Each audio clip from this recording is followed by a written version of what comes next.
দেশের ঐক্য রক্ষায় বিজেপি সরকার যে প্রতিশ্রুতিবদ্ধ সেই বার্তাই দিলেন প্রধানমন্ত্রী নরেন্দ্র মোদী। বৃহস্পতিবার দেশে পালিত হচ্ছে জাতীয় ঐক্য দিবস। ঐক্য বজায় রাখতে বিজেপি সরকার কি কি সিদ্ধান্ত নিয়েছে তা তুলে ধরেন প্রধানমন্ত্রী। বৃহস্পতিবার গুজরাটের কেভাদিয়ায় বক্তব্য রাখতে গিয়ে মোদী বলেন, আরবান নকশালরা দেশের ঐক্য নষ্ট করেছে। প্রধানমন্ত্রী বলেন, বিগত সরকারের আমলে বিভিন্ন বিভেদমূলক নীতির কারণে জাতীয় ঐক্য দুর্বল হয়ে পড়েছিল। গত 10 বছরের সব বিভেদ মুছে ফেলা হয়েছে বলে উল্লেখ করেন তিনি। মোদী বলেন, সবকা সাথ সবকা বিকাশ উদ্যোগের মাধ্যমে মানুষের আস্থা ফেরানো সম্ভব হয়েছে। এই প্রসঙ্গে প্রধানমন্ত্রী আধার কার্ডের কথা উল্লেখ করেছেন। এছাড়া ওয়ান নেশন ওয়ান ট্যাক্স এবং ওয়ান নেশন ওয়ান হেলথ ইন্স্যুরেন্সের মাধ্যমে ঐক্যের বিষয়ে গুরুত্ব দেওয়া হয়েছে বলেও জানান তিনি। মোদী মনে করিয়ে দিয়েছেন, ওয়ান সিভিল কোডের উদ্যোগও নিচ্ছে কেন্দ্র। এদিনই তিনি বলেন, আরবান নকশালদের চিনে নিতে হবে। যারা দেশ ভাঙার স্বপ্ন দেখবে তাদের বিরুদ্ধে লড়াই করতে হবে।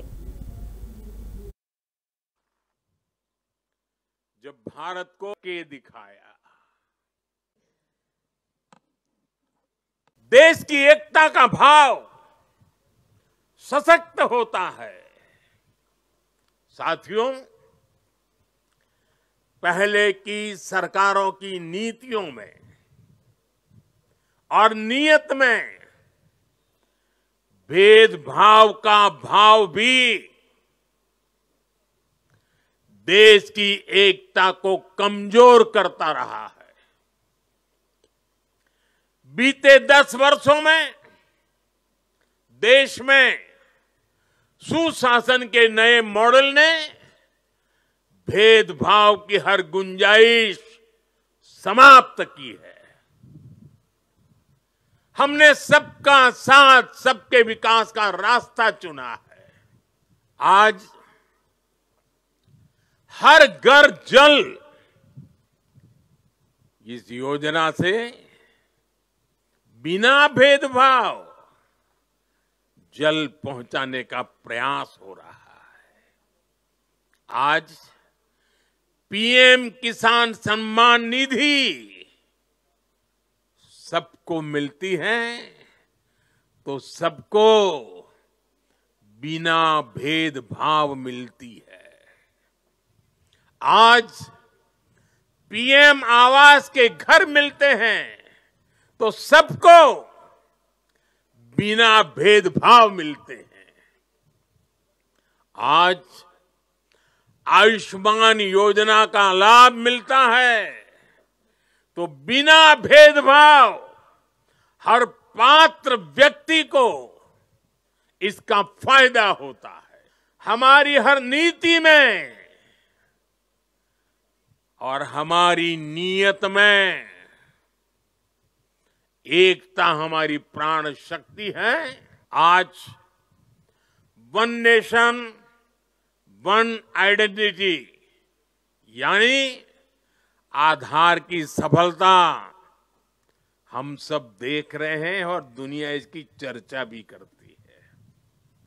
पहले भारत में अलग अलग टैक्स सिस्टम थे। हमने one nation one tax system GST बनाया।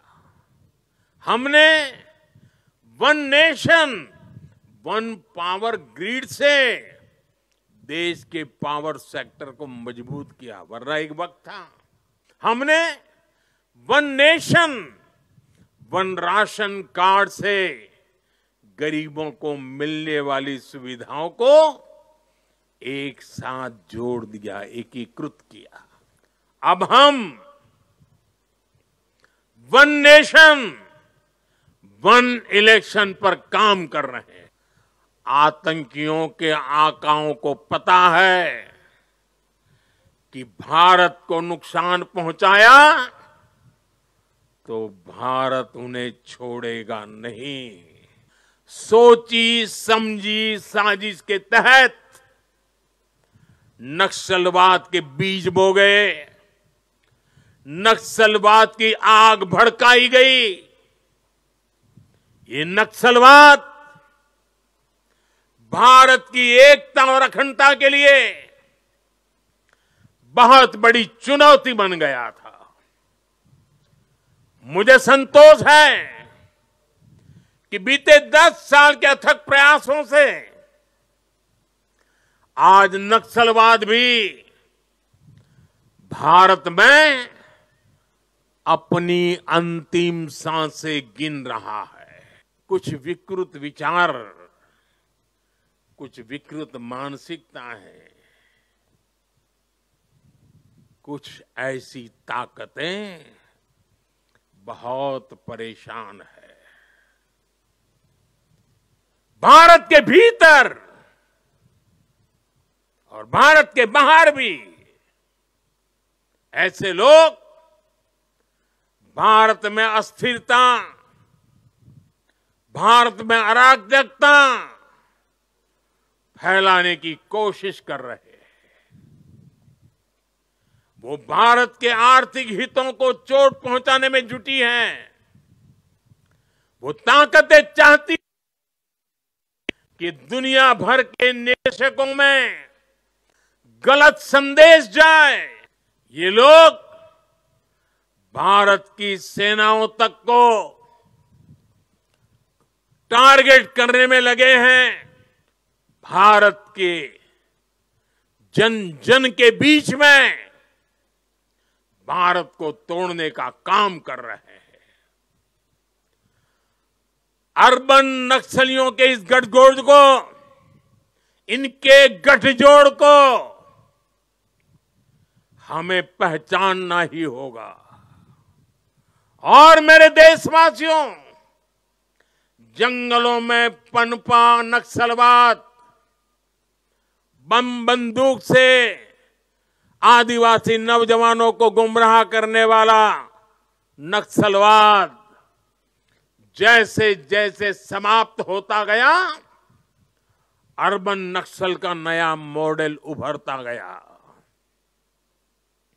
हमें देश को तोड़ने के सपने देखने वाले, देश को बर्बाद करने के विचार को लेकर के चलने वाले,